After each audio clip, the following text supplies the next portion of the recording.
Lumpia wrapper na nilagyan ng malunggay, mas pina-healthy mga kakusina. Lumpia wrapper pa lang, mas sustansya na. Hindi mo na kailangan bumili ng lumpia wrapper dahil kayang-kaya mo naman ito gawin. Umpisahan na nga natin dito sa ating 2 cups ng first class na harina. Sunod natin ilagay ang half teaspoon ng asin at 1 3/4 cup ng tubig. Pero 1 cup lang muna ang nilagay ko. Dahan-dahan lang natin ilagay ang tubig hanggang sa makuha natin ang tamang consistency para sa ating batter. Napakadali lang gawin itong lumpia wrapper at konti lang ang mga ingredients. At kapag ganito na ang consistency, pwede na natin ilagay ang 1 tablespoon ng mantika.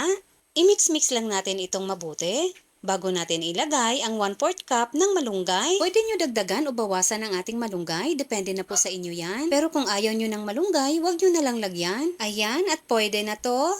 Mainit na itong kawali natin, kaya pwede na natin ipahid itong lumpia mixture natin gamit ang brush. Paint brush itong ginamit ko, pero bagong bili yan ha, malinis. At hinugasan ko na yan. Mas gusto ko kasi gamitin itong paint brush. Number 3 po itong ginamit ko na paintbrush. Mas madali kasi matapos pag medyo malaki ang paintbrush na ginamit natin. At dahil madali lang maluto itong lumpia wrapper natin, pwede na natin ito hanguin. Ulitin lang natin ang ganitong proseso hanggang sa matapos natin lahat sa pagluto itong ating lumpia wrapper. Lutuin lang po natin ito sa mahinang apoy lang po. Ang ganda talaga tingnan ng ating lumpia wrapper. At ayan na, may lumpia wrapper na tayo. With malunggay pa. Nakagawa po tayo ng 32 pieces ng lumpia wrapper. Para hindi ka na bumili ng lumpia wrapper, gumawa ka na rin.